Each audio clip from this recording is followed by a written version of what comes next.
Le football africain a cette capacité unique de raconter des histoires fortes, parfois injustes, souvent intenses, mais toujours mémorables. Le match entre le Sénégal et le Maroc restera comme l'un de ces récits où le courage a triomphé des obstacles.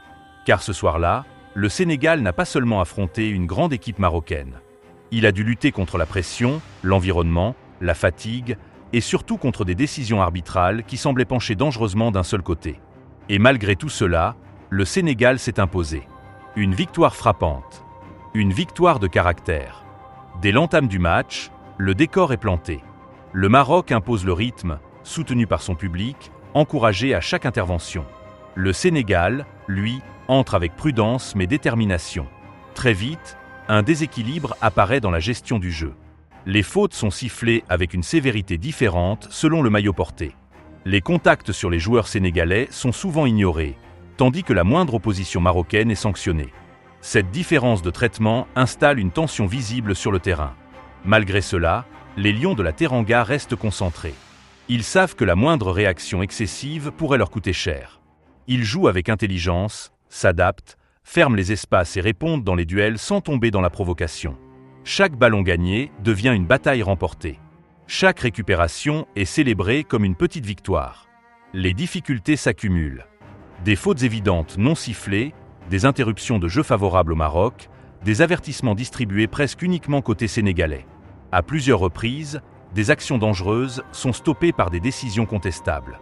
Le sentiment d'injustice grandit, mais le Sénégal refuse de se laisser déstabiliser. Cette équipe a appris à souffrir ensemble. En première période, une action fait basculer l'ambiance. Un attaquant sénégalais est accroché dans la surface après un contrôle dangereux. Le stade retient son souffle. L'arbitre laisse jouer. Pas de pénalty. Pas de consultation sérieuse de la VAR. Quelques minutes plus tard, une faute beaucoup moins évidente est sifflée contre le Sénégal au milieu de terrain. Ce contraste renforce l'impression d'un arbitrage à sens unique. En seconde période, le Maroc accentue la pression, encouragé par certaines décisions qui cassent le rythme sénégalais. Mais le Sénégal tient bon. Défensivement, l'équipe est héroïque. Les défenseurs se jettent sur chaque ballon. Le gardien multiplie les arrêts décisifs.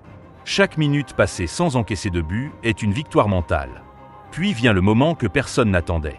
Sur une transition rapide, parfaitement menée, le Sénégal trouve l'ouverture. Une action construite avec lucidité, une passe millimétrée, une finition clinique. Le but sénégalais est un coup de tonnerre. Il récompense non seulement le jeu, mais aussi la résilience, la patience et le courage. Après ce but, la pression devient énorme. Le Maroc pousse, multiplie les centres et les offensives. L'arbitrage continue d'alimenter la frustration sénégalaise, avec des fautes sifflées tardivement, des arrêts de jeu prolongés, des décisions qui maintiennent la pression jusqu'à la dernière seconde. Mais le Sénégal refuse de plier. Les dernières minutes sont un véritable combat.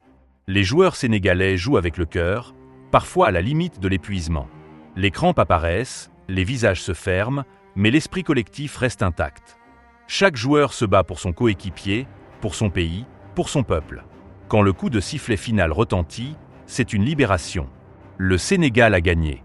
Malgré les difficultés, malgré les décisions contestées, malgré un contexte défavorable. Cette victoire a une saveur particulière, celle des succès arrachés dans la douleur, ceux que personne n'oublie.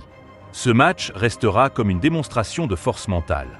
Le Sénégal a montré qu'il est possible de gagner même lorsque les conditions ne sont pas équitables.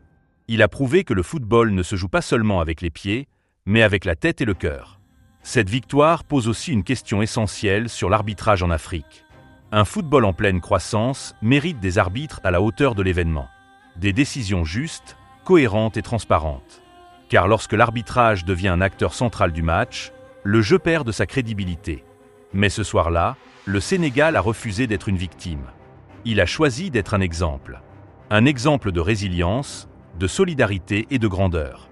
Cette victoire contre le Maroc restera gravée comme l'une des plus marquantes de son histoire récente. Le Sénégal n'a pas seulement gagné un match. Il a gagné le respect. Et dans le football, certaines victoires valent bien plus qu'un simple score.